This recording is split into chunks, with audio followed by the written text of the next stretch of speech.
goes. And he's got it past the 30 before he's hit and dropped. His first catch, good for 14 there and a first down.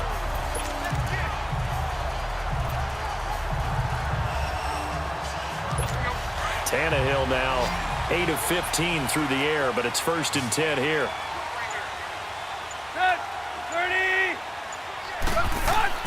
Here's Tannehill. Firing quickly here, and that's complete. And able to break one tackle, but then quickly brought down. But a nice little gain. A gain of 6 there on first. Brandon, perfect defense in this situation would have meant that there was an incompletion. They would have picked it off. Okay, so they gave up the completion. But I really enjoyed watching how the defense stayed in sync, stayed in great communication. And as he dragged across each zone, you see him pointing, communicating. There he is, and they passed him off to each defender. Ended up making a nice play, even though it was complete. He's got Dallas Goedert, his tight end, over the middle. And able to rip off a big chunk of yardage before being dropped inside the 40. That one goes for 24 yards. You know I'm going to lean towards the defender, right? You know I'm going to do that. I know. That's a tough situation for him as I see it. But the truth of the matter is, that ball was not streaking towards him. Had a little arc on it. He's got to find a way to get his head around and make a play in the football. And he is going to be stopped cold behind the line of scrimmage. A loss of a full 3 yards, and now it's 2nd down. An interesting and intriguing decision there defensively because they kept extra DBs on the field despite seeing the multiple tight end look that came out for the offense. I thought they were going to switch out of it. I didn't know if they felt they didn't have time or what the case was. Well, in any event, the extra speed allowed for great penetration as they stuffed that one behind the line of scrimmage. False start, offense. And that'll set them back 5. Still 2nd down. And that false start penalty is certainly not helping their cause here. 2nd down and long.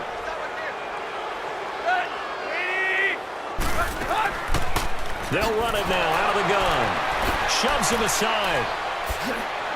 And this has been a recurring theme tonight for sure. Nowhere to run. Back to the line of scrimmage, that's all.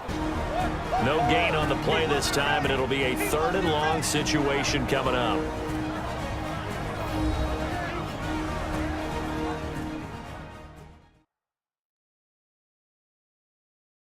Coming up at the half, a reminder, we go back to Orlando to check in with Jonathan Coachman. He'll have a look back at our first half as well as a look ahead to what's coming up later this weekend.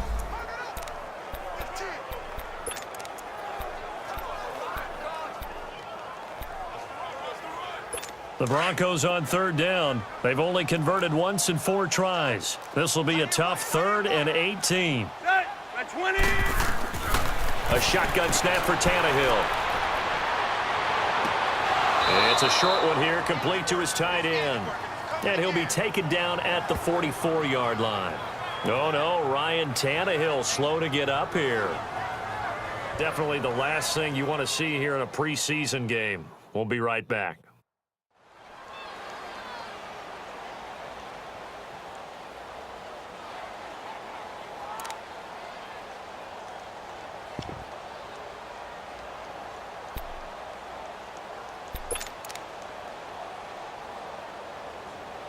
So on now is Kai Forbath.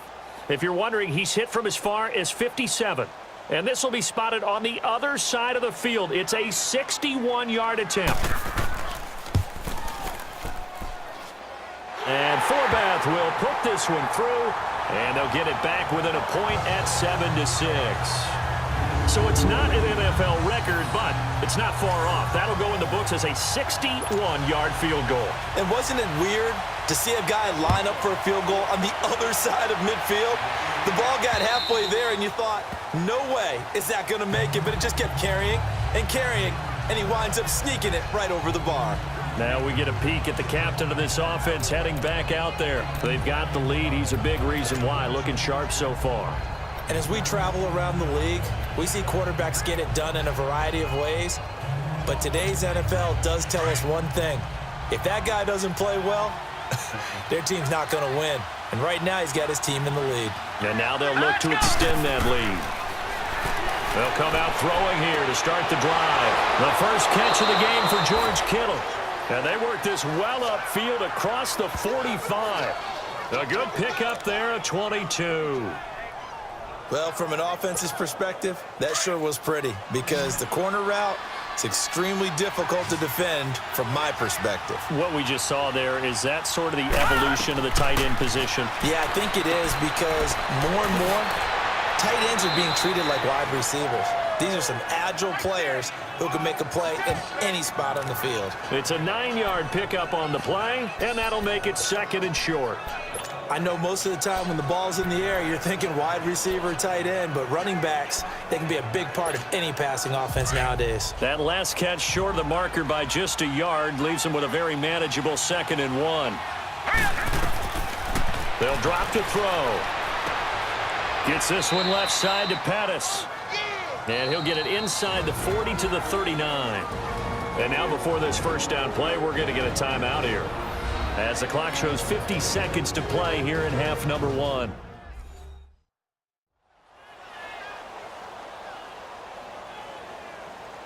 So the offense took the timeout. Looks like they're ready to go as we get set to resume the action.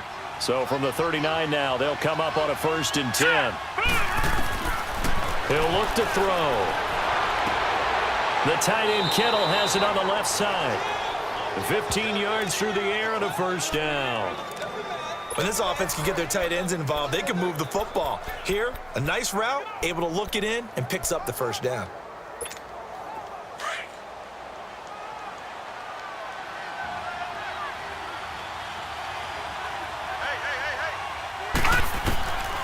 They'll set up to throw. That's complete to his receiver, Pettis.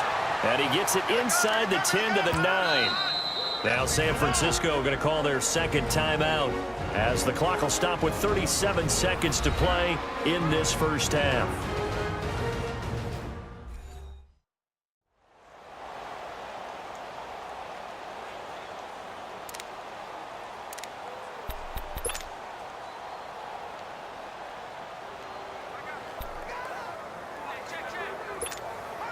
Two big plays in succession. Not sure this D knows what hit him, but now they got to get ready. It's 1st and goal. They'll look to throw again. And a big loss here as he's taken down. Dietrich Wise Jr. He's the one who finally gets him down for what will wind up being a loss of 16 yards. Well, there's still time to rectify this situation because the silver lining, they took a sack on 1st and goal. But that close to the goal line, that still definitely hurts. Out of the gun, they'll look to throw. Coleman has it here right side. The reception good for 7. It's 3rd down.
Our starters likely to be out there for the 3rd quarter as we get back underway in this 2nd half.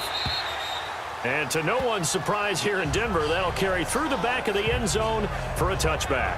Here comes the Broncos offensive unit here as they'll have it first to begin this 3rd quarter. They're close game, but they're going to need to do a little bit better probably here in half 2, no?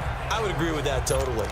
I would guess it in the locker room. They talked about cleaning up some of the errors, but overall, I think they wanted to be positive with them. Guys, we're right there. Just not playing as well as we need to. Let's pick it up, and we still have a chance to win this game. Yeah, they do. We'll see if they can pick it up. Got a man over the middle. It's Williams. And they work this well upfield across the 45. A nice gain of 21 yards.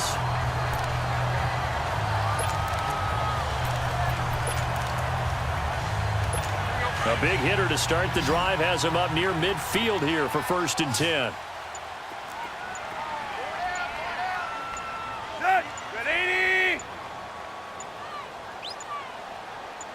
Just beating the play clock now. It's Tannehill.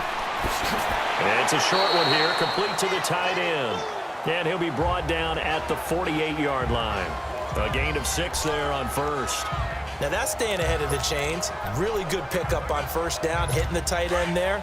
Now it brings up a 2nd and manageable. Just found a hole in that zone. 6 yards was the pickup on the last completion, so here's 2nd and 4. And now a 10th carry for Freeman.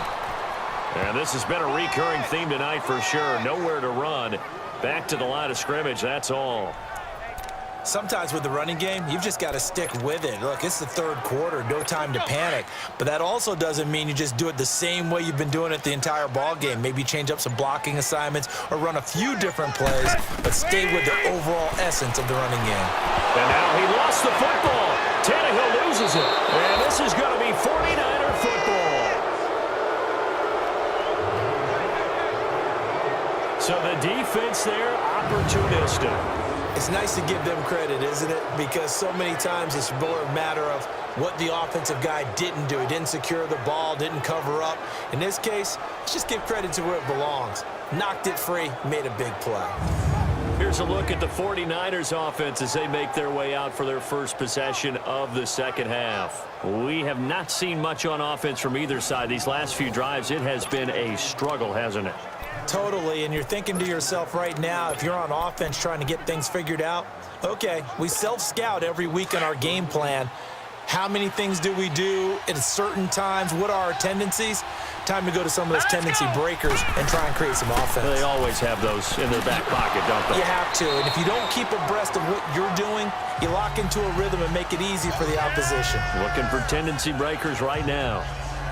As we surmise, Charles, most of the starting units still out there for this 3rd quarter. First time this preseason that they played into the 2nd half. And that's by design. Most of the time by this point of the preseason, you want them to go into the half, cool down, and then come back out and warm up to start the 3rd quarter like you would a regular season game. That's exactly what they wanted to get done. And he's going to fight his way forward here for a modest gain. They give him about 4 on the play, but he's marked short, so it'll be 3rd and about the length of the football.